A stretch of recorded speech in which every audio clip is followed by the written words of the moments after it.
We often hear stories about inmates who, after spending years in prison for crimes they didn't commit, are finally exonerated.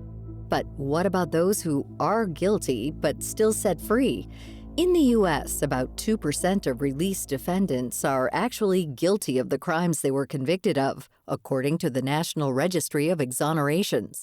Some of these ex-prisoners go on to commit more crimes and end up back in prison. One such case is that of Edgar Smith, a handsome and clever young white man who, in 1957, killed 15-year-old Victoria Zelinsky. Within 24 hours of the murder, detectives had their eyes set on Smith. He had known Vicky a little bit. They ran kind of in the same circles. He was friends with someone that she had gone out on a few dates with, and he had been acting kind of weird. He'd borrowed a friend's car. He claimed that clothing was missing, and the excuses that he offered weren't very satisfactory. This friend realized there was blood in his car.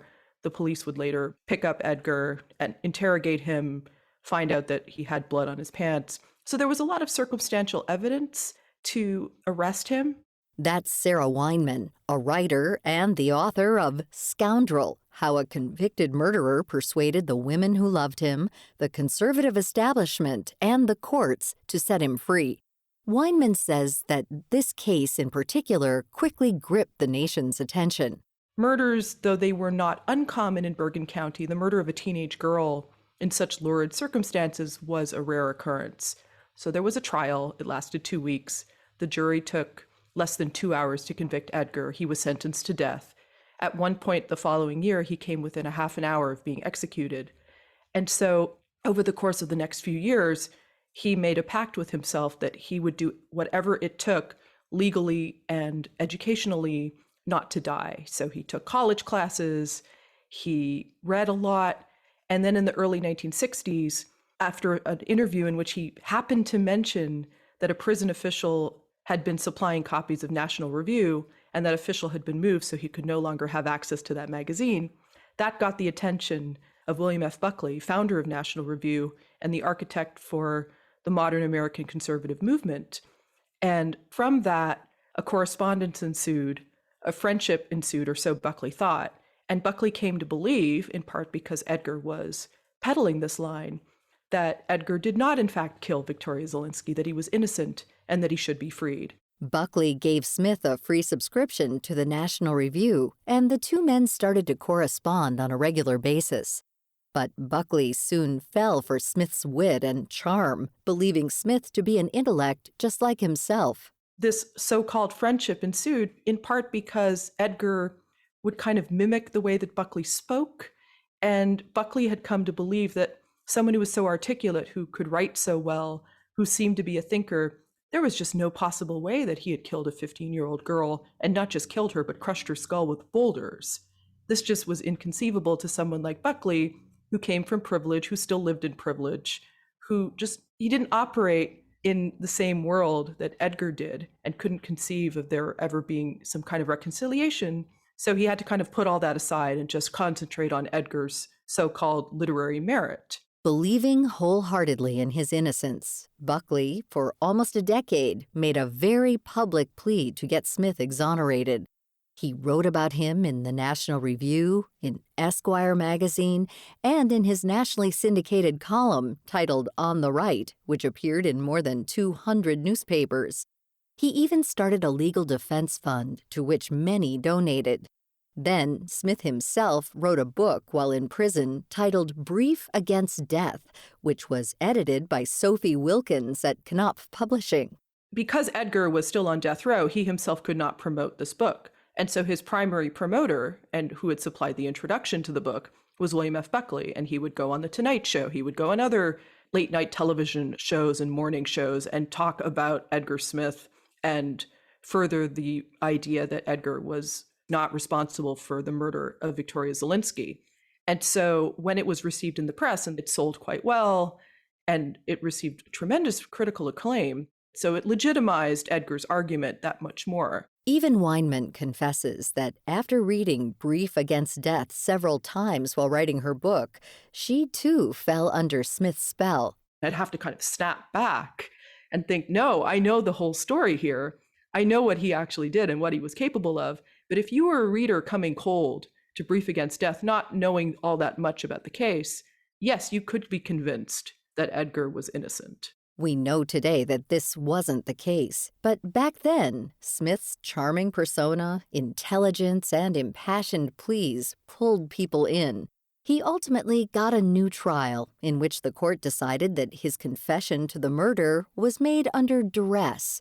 After 15 years on death row, Smith emerged a free man.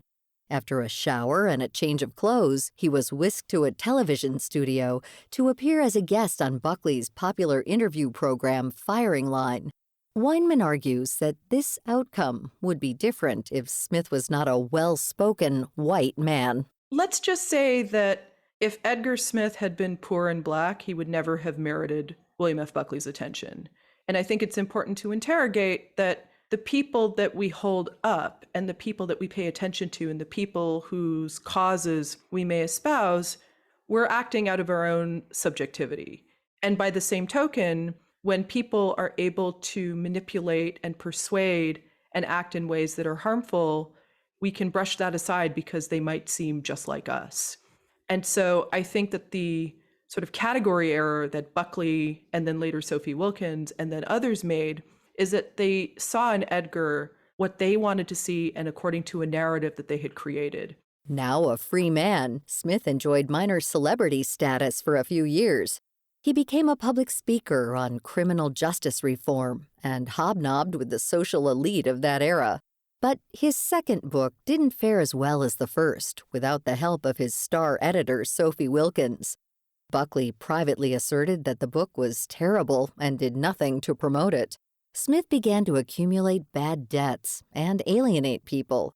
He couldn't hold down a job anymore, and eventually the behavior he exhibited in the 1950s resurfaced. One day he takes his wife's car and looks for an opportunity. And by an opportunity, it's to kidnap and come very close to killing a random woman named Lisa Osborne, who is leaving work and was looking for her husband.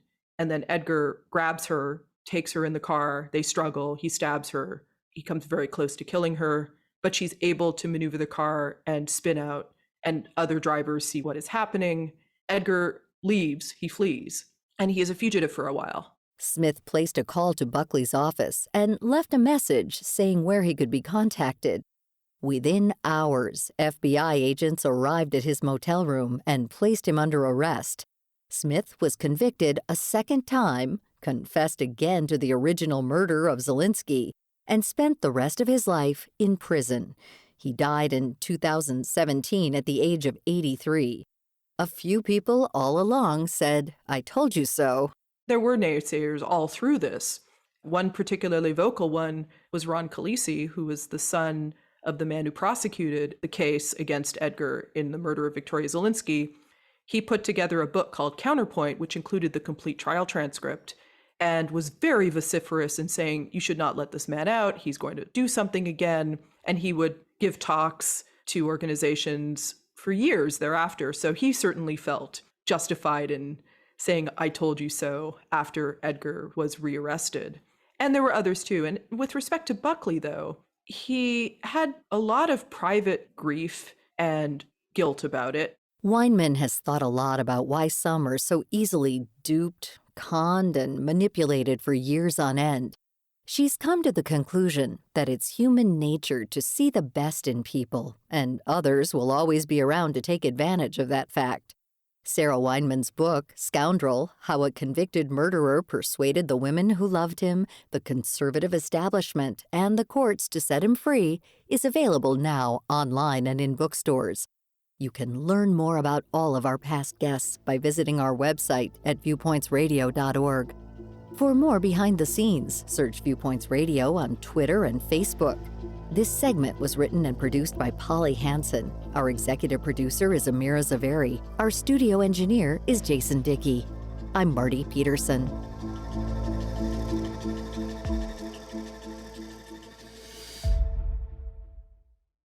Coming up next week. Even if you're in a company where you're not being experimental, you can bet that one of your competitors is. The different ways we work post-pandemic. Then, if we can take control of the cues we send, if we know exactly what to do with our hands and our body and our face and our voice, that's actually a way that we can cultivate an authentic sense of charisma. Recognizing the small cues that can make a big difference. I'm Marty Peterson. And I'm Gary Price. These stories in depth on your public affairs magazine, Viewpoints.